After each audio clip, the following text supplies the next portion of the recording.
بسم اللہ الرحمن الرحیم۔ حضرت مریم علیہ السلام کے حمل کی کیفیت یوں ہے کہ حضرت مریم علیہ السلام اپنی خالہ یا بہن کے گھر غسل حیض کرنے کے لیے گئیں۔ پھر پردہ لٹکانا چاہتی تھیں کہ حضرت جبرائیل علیہ السلام ایک بے ریش اور خوبصورت نوجوان کی شکل میں حاضر ہوئے۔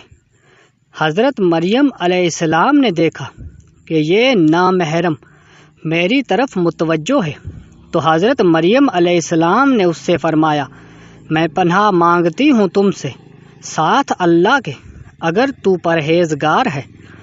حضرت جبرائیل علیہ السلام نے کہا، میں وہ شخص نہیں ہوں کہ جس سے تو ڈرے، میں اللہ کا فرشتہ ہوں، تجھ کو پاکیزہ لڑکا بخشنے آیا ہوں، جس کو قرآن پاک نے یوں بیان فرمایا ہے۔ ترجمہ یہ ہے، فرشتوں نے کہا، اے مریم، اللہ تمہیں خوشخبری دیتے ہیں اپنی طرف سے ایک کلمے کی، اس کا نام مسیح عیسیٰ بن مریم ہوگا۔ وہ دنیا اور آخرت میں مرتبے والا ہوگا اور اللہ کے قریبی بندوں میں سے ہوگا۔ لوگوں سے باتیں کرے گا جب جھولے میں ہوگا اور جب پوری عمر کا ہوگا، اور وہ نیک بندوں میں سے ہوگا۔ حضرت مریم علیہ السلام نے جواب دیا، میرا بیٹا کیسے ہوگا کہ مجھے کسی بشر نے ہاتھ نہیں لگایا اور میں بدکار عورت بھی نہیں ہوں۔ حضرت جبرائیل علیہ السلام نے کہا، تیرا کہنا صحیح ہے، لیکن تیرے اللہ نے فرمایا ہے کہ میرے لیے بغیر باپ کے بیٹا دینا آسان ہے، جس کو قرآن پاک نے اس طرح بیان فرمایا ہے۔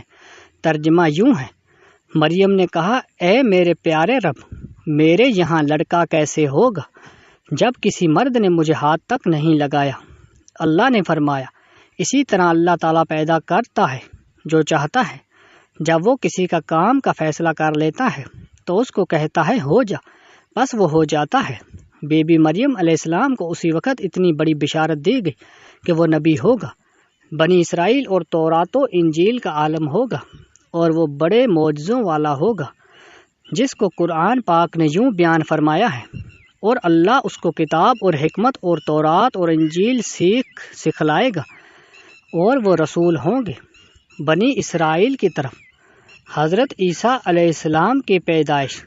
غرض یہ کہ تمام بشارتوں کے بعد حضرت جبرائیل علیہ السلام نے حضرت مریم علیہ السلام کے گریبان میں روح مبارک کو پھونک دیا، جس سے فی الفور حمل رہ گیا۔ حضرت مریم علیہ السلام فرمایا کرتی کہ دوران حمل تنہائی میں حضرت عیسیٰ علیہ السلام مجھ سے باتیں کرتے تھے اور مجمع میں خدا کی تسبیح بیان کرتے تھے، حالانکہ آپ علیہ السلام ابھی پیٹ میں تھے۔ حضرت مریم علیہ السلام اور آپ کی خالہ صاحبہ جب آپس میں ملاقات کرتی تھی تو ایسا معلوم ہوتا تھا کہ خالہ کے پیٹ کا بچہ یعنی حضرت یحییٰ علیہ السلام بھانجی کے بچے یعنی حضرت عیسیٰ علیہ السلام کی طرف جھکتا ہے، یعنی سلام کرتا ہے۔ یوسف نجار جو بی بی مریم علیہ السلام کے ماموں کا بیٹا تھا، وہ بیت المقدس میں عبادت کرتا رہتا تھا اور کبھی کبھی حضرت مریم علیہ السلام کو خالہ کے پاس پہنچاتا تھا۔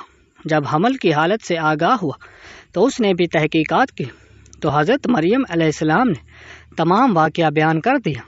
جب ولادت کا وقت آ گیا تو حضرت مریم علیہ السلام کو قدرتی ندا ہوئی کہ اس شہر سے باہر چلی جاؤ، اگر تیری قوم تجھ کو اس کے وضع پر دیکھے گی تو تجھ کو اور تیرے فرزند کو قتل کر ڈالے گی۔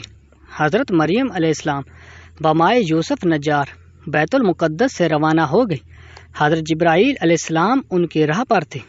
جب دو فرزنگ راہ قطع کی تو بیت اللہ میں پہنچے، وہاں بھی شدت درد سواری سے اتری اور پشت مبارک ایک خشک کھرمے سے لگا بیٹھی۔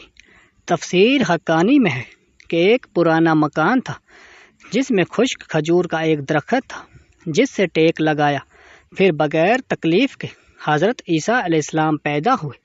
اس وقت حضرت مریم علیہ السلام نے عرض کیا کہ اے کاش میں اس حال سے پہلے ہی مر جاتی اور نسامنسیہ ہو جاتی۔ حق تعالیٰ نے ملائکہ کو بھیجا اور اپنے فضل و کرم سے وہیں ان کے پاؤں کے نیچے ایک پانی کا چشمہ ظاہر کر دیا۔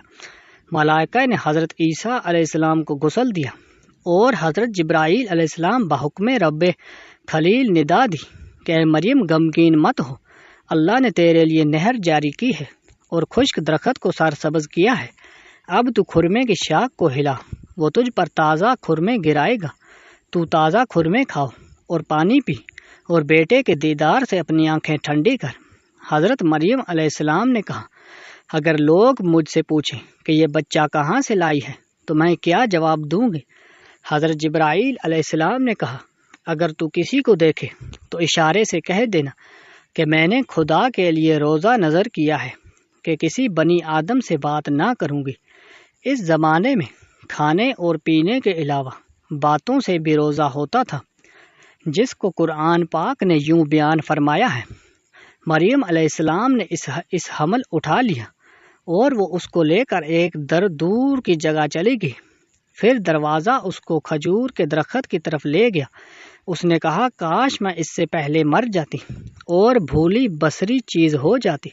پھر مریم علیہ السلام نے اس نیچے سے آواز دی کہ غمگین نہ ہو، آپ کے رب نے آپ کے نیچے ایک چشمہ جاری کر دیا ہے اور آپ کھجور کے تنے کو اپنی طرف ہلائیے، اس سے آپ کے اوپر پکی ہوئی کھجوریں گریں گی، پس کھاؤ اور پیو اور آنکھیں ٹھنڈی کرو۔ پھر اگر تم کوئی آدمی دیکھو تو اس سے کہہ دو کہ میں نے رحمان کا روزہ مان رکھا ہے، تو آج میں کسی انسان سے نہیں بولوں گی۔ حضرت ابن عباس رضی اللہ تعالی عنہ فرماتے ہیں کہ حضرت مریم علیہ السلام فرشتے کی بشارت سے بے غم ہو گئی اور نفاس کی مدت ختم ہونے تک 40 روز وہیں رہیں، پھر اپنے گھر واپس آئیں۔ ہر طرف کی بشارتیں بی بی مریم علیہ السلام کو فرشتے نے بتا دی تھیں اور سوال کا جواب بھی بتا دیا تھا کہ تو بچے کی طرف اشارہ کر کے کہہ دینا کہ اس بچے سے پوچھ لو۔ بنی اسرائیل نے یہ صورتحال دیکھ کر بڑے غصے سے کہا، یہ کیا برا کام تو نے کیا ہے اے ہارون کی بہن، یعنی تو حضرت ہارون علیہ السلام کی طرح عبادت کرتی تھی اور تیری ماں بھی بدکار نہ تھی۔ حضرت مریم علیہ السلام نے حضرت عیسیٰ علیہ السلام کی طرف اشارہ کیا کہ اس سے پوچھ لو۔ پھر سب غصے ہو کر بولے کہ تو ہم سے تمسخر کرتی ہے کہ ہم اس چھوٹے بچے سے باتیں کریں۔ اتنے میں حضرت عیسیٰ علیہ السلام بول پڑے کہ میں بندہ خدا ہوں اور خدا نے مجھے کتاب دی ہے اور مجھے نبی بنایا ہے۔ جب یہود نے یہ معجزہ دیکھا تو ان کی زبان بند ہو گئی۔ چنانچہ ارشاد ہے، اس کو گود میں لیے ہوئے اپنی قوم کے پاس آئی۔ لوگوں نے کہا، اے مریم، تم نے تو بڑا طوفان کر ڈالا۔ اے ہارون کی بہن، نہ تمہارا باپ کوئی برا آدمی تھا اور نہ تمہاری ماں بدکار تھی۔ پھر مریم علیہ السلام نے اس بچے کی طرف اشارہ کیا۔ لوگوں نے کہا کہ ہم اس سے کیسے بات کریں گے جو کہ گود میں بچہ ہے۔ بچہ بولا، میں اللہ کا بندہ ہوں، اس نے مجھے کتاب دی اور مجھ کو نبی بنایا۔ معارف القرآن میں ہے کہ جس وقت خاندان کے لوگوں نے حضرت مریم علیہ السلام کو ملامت کرنا شروع کر دیا تو حضرت عیسیٰ علیہ السلام نے اس وقت دودھ پی رہے تھے۔ جب انہوں نے یہ سنا تو دودھ چھوڑ دیا اور اپنی بائیں کروٹ پر سہارا لے کر ان کی طرف متوجہ ہوئے اور انگشت شہادت سے اشارہ کرتے ہوئے کہا، میں خدا کا بندہ ہوں۔ اس سے پہلے ہی لفظ میں حضرت عیسیٰ علیہ السلام نے اس غلط فہمی کو دور کر دیا کہ اگرچہ میری پیدائش ایک معجزانہ انداز سے ہوئی ہے مگر میں خدا کا بندہ ہوں، تاکہ لوگ میری پرستش میں مبتلا نہ ہو جائیں۔ ان الفاظ میں حضرت عیسیٰ علیہ السلام نے اپنی شیر خوارگی کے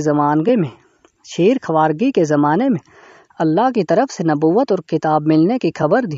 اس کا مفہوم یہ ہے کہ اللہ تعالیٰ نے یہ طے فرما دیا کہ مجھے اپنے وقت پر نبوت کتابت دیں گے، اور یہ بالکل ایسا ہے جیسا کہ رسول اللہ صلی اللہ علیہ وسلم نے فرمایا کہ مجھے نبوت اس وقت عطا کر دی گئی تھی کہ جب حضرت آدم علیہ السلام بھی پیدا نہیں ہوئے تھے، ان کا خمیر تیار ہو رہا تھا۔ اس کا مطلب بھی ظاہر ہے کہ اس کے سوا نہیں کہ عطائے نبوت کا وعدہ جو حضور صلی اللہ علیہ وسلم کے لیے قطعی یقینی نہیں تھا، جب بھی اس یقینی کو عطائے نبوت کے لفظ ماضی سے تعبیر کر دیا گیا، عطائے نبوت کا اظہار کرنے سے ان لوگوں کی بدگمانی رفع کر دی گئی کہ میری والدہ پر بدکاری کا الزام لگانا سراسر غلط ہے، کیونکہ میرا نبی ہونا اور مجھے رسالت کا ملنا اس کی دلیل ہے کہ میری پیدائش میں کسی گناہ کا دخل نہیں ہو سکتا۔